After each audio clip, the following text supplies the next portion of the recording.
My name is Tedy. I am a dentist. I am a researcher. I'm a science communicator, and I'm actively advancing and advocating for the use of artificial intelligence in healthcare. But most importantly, I'm a huge Diablo 2 fan.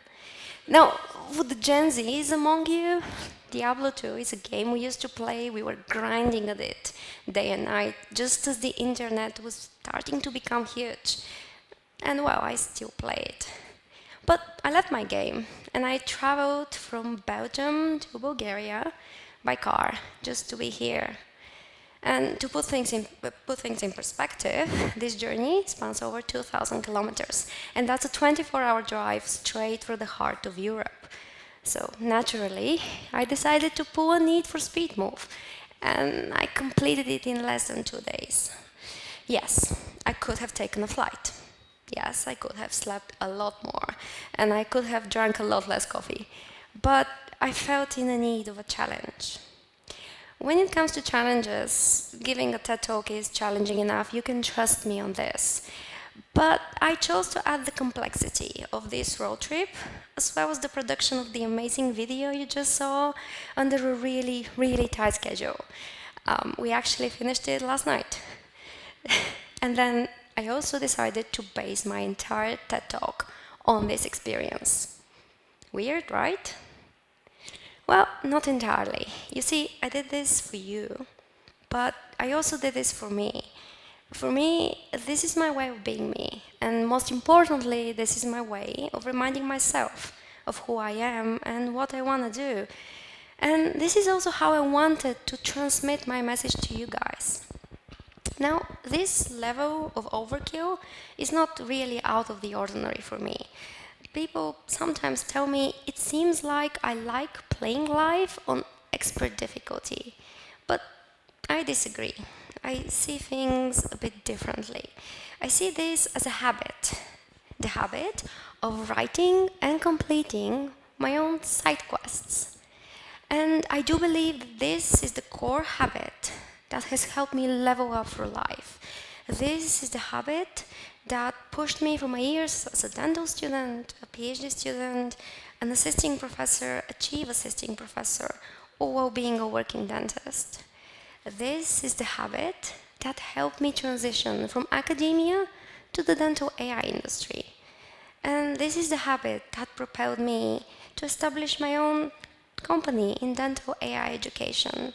So overall, I think it's a brilliant habit, and I think that you should give it a try as well. So what is this? What is the habit of writing and completing your own side quests? Well, what is a side quest? A side quest is an obstacle you deliberately set for yourself. So we have the element of choice. You choose to do it. We have the element of enjoyment. You want to enjoy at least part of the process, even though it's going to be a difficult one. And the final element, the reward, well, it's not there.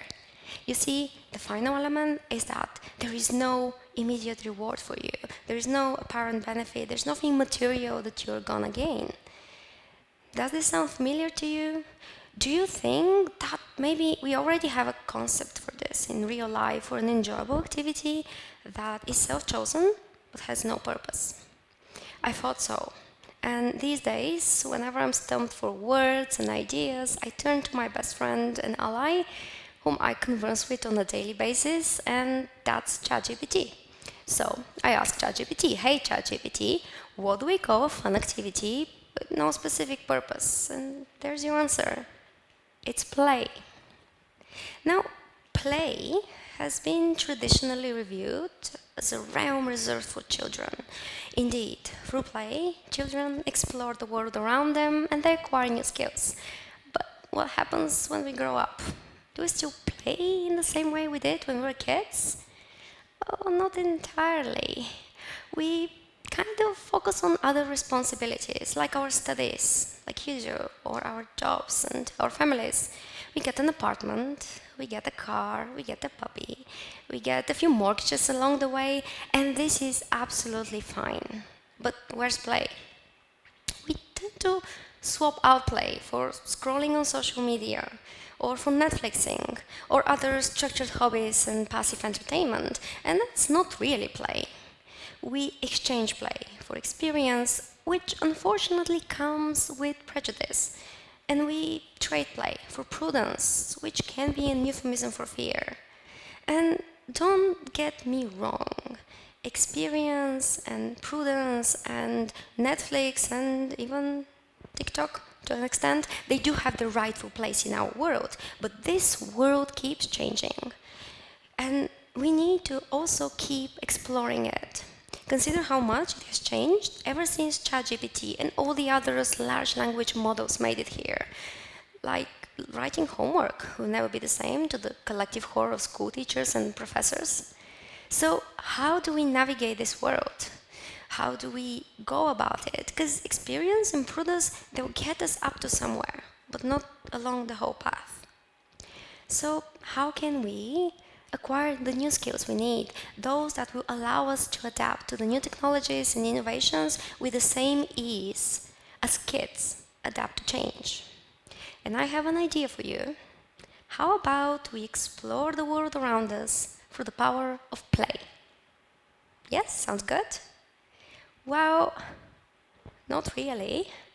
Unfortunately, the only safe place you can apply this notion is if you apply it on a t-shirt. Because it sounds cool, it sounds amazing, but the stakes are too high. We cannot do this.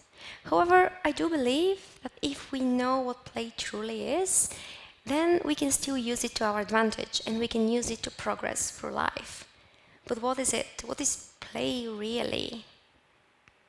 This is play. It's game over. And what follows next is the best part. You insert another coin to play. This is play at its finest. It's where you fail, but we keep coming back. We keep trying again and again and again. And this concept and philosophy, they go beyond Tetris or Super Mario or a Call of Duty, because we have been doing this when we were kids the whole time. We've all fallen off our bikes when we were learning how to bike. We've all had water stuck up our noses when we were learning how to swim. We've all burned a toast when we were learning how to cook. Maybe you've been in a band and you hit the wrong note during band practice. Or maybe you've stepped on someone's foot when you were learning how to dance. By the way, the last part, if you haven't done this, you really are missing out. The dancing part, not the stepping on someone's foot part, although this is actually very fun as well. And the reason behind this, there is a reason behind this. And you see, we have failed, but then today we do know how to bike, we know how to swim, we know how to cook, or maybe you do. I cannot boil an egg to save my life. And there is a very hard logic behind this, because of what follows after you have inserted a few more coins to play. You level up. And this is play at its core. It's where we're not afraid to fail, yet we do. It's where we learn what it feels like to experiment and explore and be creative, for creativity is exploration. We learn that this is what it feels like to fail and to feel that pain, but also this is what it feels like to succeed. The problem is that when we grow up, we're no longer presented by default with opportunities to play. But we're adults, right? We're in control. So why don't we create our own playgrounds in which we keep reminding ourselves what it feels like to play? Why don't we write our own side quests for this? Now, my side quests, they're not just about playing on my PlayStation, although it's backstage and there are a few more quests. I'll finish in about 5 minutes. But it's also about me staying up all night assembling Legos. Or me pretending to be the photographer who definitely sent you those pictures this year. Or me trying to learn how to break dance in my 30s. And for you, it's gonna be different, it's gonna be unique, but it's up to you to decide what you wanna do, how you wanna go about it. Now, a word of caution. It's not enough for you to do this once. You have to do this repeatedly. You have to try and fail in different aspects many times and turn this into a habit. Because if you do, then a sort of magic will happen. You will see that your abilities, they will transcend your side quests, and you'll become brave and creative in your personal life and in your career. And it really feels like magic, and it works. As you can see, it managed to turn a gamer into a dentist, and a dentist into a woman in AI. And there is logic behind this as well. You see, if I know what it feels like to attempt a handstand and literally fall on my head, why would I be afraid to slip and fall in my tech career? If I know what it feels like to venture off the beaten path in a game and find treasure, why would I be afraid to take the side road in real life? If I know what it feels like to stay up all night, build and program my first Lego robot, why would I be afraid to stay up all night and try and build my own company? If I know what it feels like to step on stage and dance, why shouldn't I be afraid? Should I be afraid to give a TED talk? Playing can really empower you, but it will also allow you to just enjoy life and have fun in all its capacity. Now, there is a catch, because there is always a catch. It's not that easy to sustain this, even if you turn this into a habit in our daily routine. And recently, I forgot how to play for more than a few months, and that was not nice. And then one day I woke up to the invite to give a TED talk. And my initial instinct was to curl in front of my laptop, open Keynote, and just write something. But that's when I knew I needed to move again and get out there. And I called the crew. I called my boyfriend, the car guy.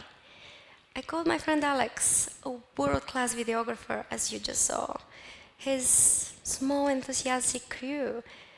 The happy chick who coordinated this, you know who you are?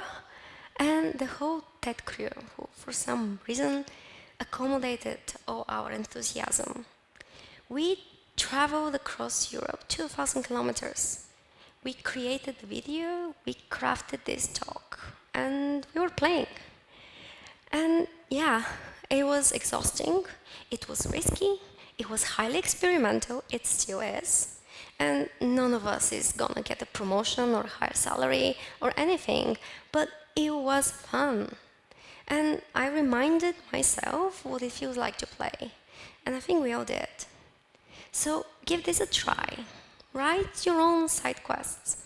Play, explore, be creative, fail. It's cool. And then fail again and again and again. And then know what it feels like to succeed and what it feels like to shoot for the stars. And listen to your dentist this time, who will not tell you to floss. Although you should. Every night, please. But will tell you to grind the teeth and smile. And find your TED talk. Thank you.